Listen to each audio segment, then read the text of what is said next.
Thank you so much for tuning into my show. William Wallace for America. With me today is not only a great person, but someone who's fighting hard in Arizona and for our country, Arizona State Senator Wendy Rogers.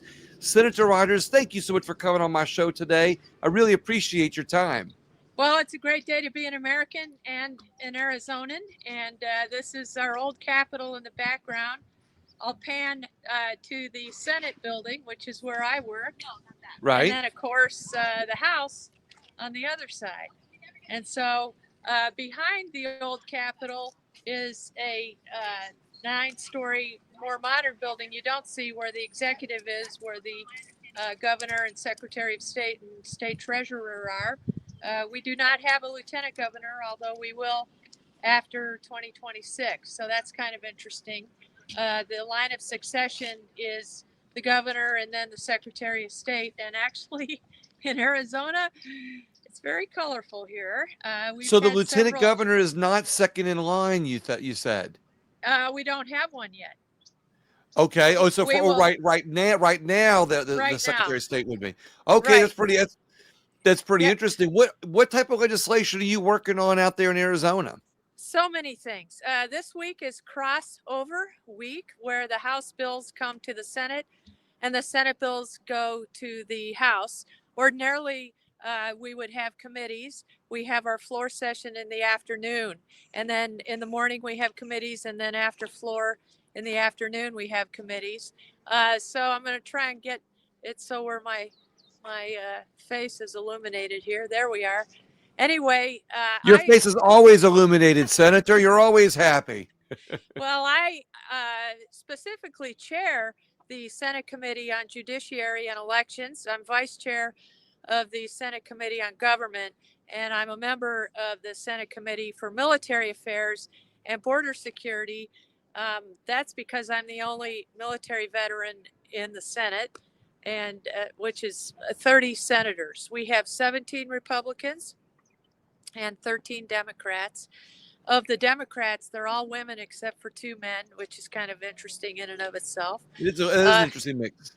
of the 17 Republicans, we have 12 men and 5 women. I'm one of those. And we have a lot going on. Bills that I specifically am championing are the Defend the Guard bill, which is a bill that says you cannot commit the National Guard of Arizona without the United States Congress having declared war if they're being committed to a war zone combat. Obviously, they could still be used on the border as they should be used to defend our homeland and used for natural disasters and so forth.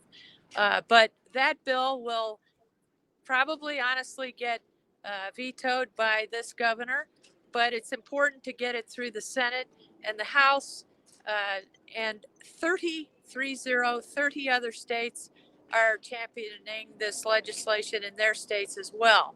Another bill I'm sponsoring, is the prohibition on photo radar, which is very unconstitutional, but it has been a cash cow for some municipalities who are weighing in against prohibiting photo radar. So what I did was, They want the I, cash. they want the cash, and they could tweak these machines, and they catch all these visitors. There's a city in particular with only 20,000 residents, but they have been issuing the equivalent of 2.5 tickets per resident because of all these people, out of state people like you who come to visit us, get ticketed. And it's completely unconstitutional because it's not being presented to you by a live police officer. They collect your data when you go through. It's a horrible thing. And I've got all 17 except for one. So I have 16 Republicans who have said they will vote for this. But there are 2 versions. There's the bill, which of course the governor will likely veto, but then there's also a Senate concurrent resolution which sends it to the voters. And these municipalities know that the voters are against it and that my prohibition will will probably succeed on the ballot in 2026. So that's why they're really, really against the Senate concurrent resolution version.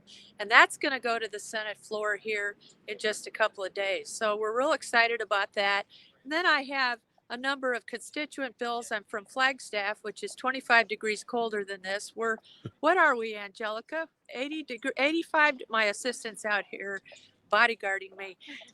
We're at 88 degrees today, right? I think so. Yeah, it's unseasonably warm for February, admittedly, but we're enjoying it. And we went kayaking Saturday. My husband and a friend of ours and I, and it's a great weather here. So what's interesting to me, you mentioned a couple of things of your bills, your legislation that's going to get killed by the governor. And what I like to point out to that is, of course, you guys are sounding a lot like Louisiana, the process down here. But what I like to point out is that sometimes having the conversation, having the presentation, putting that bill through the hard work to try to get it through is sometimes as important, if not more important, than getting it passed, because it stokes the fires, gets a lot of attention in the public. And when it doesn't get passed, the people get, upset and they get fired up. And then we get motivated citizens out of it to not only get that legislation passed in the future, but other bills that kind of circumvent it. But Arizona, hasn't been in the news lately like it was for elections. Do you think that the people in Arizona or even legislators in Arizona are seeing that it's better to go to the right direction than with candidates that lean to the left? Absolutely. We have increased our majority in the Arizona Senate by a seat. We increased in the House by a couple of seats. And you're right. And there's another nuance to doing what's right and carrying bills despite the governor. When I was elected to come down here to Phoenix, the capital, to do the people's business. You cannot worry about, you cannot be deterred by worrying about what will happen. You have to do what's right because that's what you are voted to do. I was elected with 80,000 votes across 4 very rural counties. And that's a mandate. That's a rural mandate to come and do the people's work irrespective. And so I also have a lot of constituent types of bills. For example, right after our interview, I will go into the Appropriations Committee and testify on behalf of an appropriation to reopen the Pioneer Museum up in Flagstaff, which has been closed since 2020. That's our legacy in northern Arizona, is to show history through that museum. There are a number of bills. There's a hunting bill on how far away you have to be to use your firearm to hunt. And that's been very draconian in terms of how far away you have to be. And so there's a talk show host in Flagstaff who's a hunter, who's also a contractor, and I'm running 2 bills for him that are very, very specific. These are things I would not know about. And off in the distance, I see a lobbyist walking towards me for the real estate community, and he's on board with me for my squatter bill, which says you can evict squatters on the spot with law enforcement, much like Florida passed a bill on. And if you call it trespassing, then you have to go to court, and they wreck your house for weeks and weeks while you're trying to get these people out. So these are things that are happening nationally, but especially in Arizona as well. I had an interview a few weeks ago with a gentleman that talked about the squatters' rights and the squatters. And I mean, of course, he was against squatters. What's that? Did you lose me, you said? I can still see you and hear you, so I'll finish the question. There's a lot of talk about squatters on a national level, but what we're finding is, and I always like to tell my listeners this, that pay attention to what happens. We will show some sites here in the meantime. All right. Well, this is so back to what I was asking you. A lot of people ask me, well, why do you talk about a lot of the local issues when you interview these local elected officials? And I always say, because it's surprising how a large percentage of all the local bills that are going on in your certain states are reflective of what's happening on a national level. And this whole squatters thing is one of those such issues. And I'm glad that you're bringing that to national light. Did you hear what my question was? I just heard the recap you just gave on Okay. the squatter bill and how that has national implications. Go Yeah, ahead actually, with so what you said before that. well, I love what you're doing with that, because I think when you can get a good piece of legislation on a local level, it can oftentimes become a national bill, which I think it should. But speaking about national, everybody is talking about Doge and where we're losing money. But what I'd like to ask you is two national questions. How how do you see that we're losing freedom in the same bureaucratic red tape? Other than money, how are we losing freedom with the bureaucratic red tape? Well, we're losing freedom on so many levels, both the judicial side, the executive side, and now the legislator side. The legislature is really the hardest to corral all of us legislators, but we are by design the strongest of the three branches because we're nearest to the people.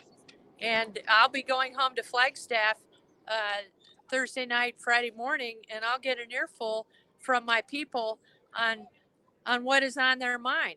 Last night, I was texting the southern part of my district, way down in these hardscrabble mining towns north of Tucson, and they're going to have me down, and we're going to have meetings. I will have meetings with them, but that illustrates the fact that the legislative branch is the strongest, and we're the ones who are keeping the executive in line. For example, we've been a party to numerous lawsuits, one of which came up in discussion this morning, where the governor just decided to end run our advice and consent role and appoint directors to agencies without our input. And we sued her over this and won. And so that's now back to where it should be, where we run these nominees through a specialized committee and we grill them. And in many cases, we do not recommend them to be appointed. And that's the way it should be, the advice and consent role of the Arizona Senate. We had protesters out here last week, thousands. Several tried to bar me from getting into the parking lot, started banging on my vehicle. And, I kept my cool and eventually got in. And they were then trying to break in, push their way in through the glass doors of the Senate. And so these are volatile times, but we're holding firm and getting good things done. What were they protesting you over, Senator? They were protesting on President's Day. It was a nationwide protest that was called "Not My President's Day." Ha ha. Ah, well, what can you tell Americans like that might ease their mind amidst all the fireworks that the media narratives are trying to scare us with? What could you tell those protesters that you couldn't tell them that day, of course? We're over the target, and they're mad and they're jealous because we're actually getting things done, and we're commanding the narrative. And President Trump's executive orders and decision making are absolutely trickling down to having an impact here at the state level. I love it. And look, that's what I said. When we look at legislation like you have on a local level, how it reflects things on a national level, it's vice versa. When there's things going on at a national level, we see it often, triggering something starting on a local level. And I'm glad that you, Senator Rogers, have your ears to the pulse of America on a national level, so you can reflect it in your legislation on a local level. Is there anything that you'd like to add before we wrap up? I would say follow me on X. I'm pretty prolific on X in the evenings, and I post things that are happening here that are of national significance and of Arizona. And I would say follow me there and sign up for my emails. They're very, very good. They come out about 3 or 4 days apart, and go to wendyrogers.org. Wendy, WENDY, Rogers, ROGERS.org. Make sure it's .org and sign up for my updates. They're very, very good. I love it. We're going to do that. And look, I follow you on X, and I got to tell you, the stuff that you post on X is absolutely amazing. It really is very informing and very enlightening, and I appreciate you. Senator Rogers, thank you so much for coming on the show today. I really appreciate it. I'm grateful for your time. Thank you, William, and send me a post of our interview, and I'll retweet it. Absolutely. I'll be happy to. We will talk soon, my friend. Okay. God bless America. God bless you, and God bless America too.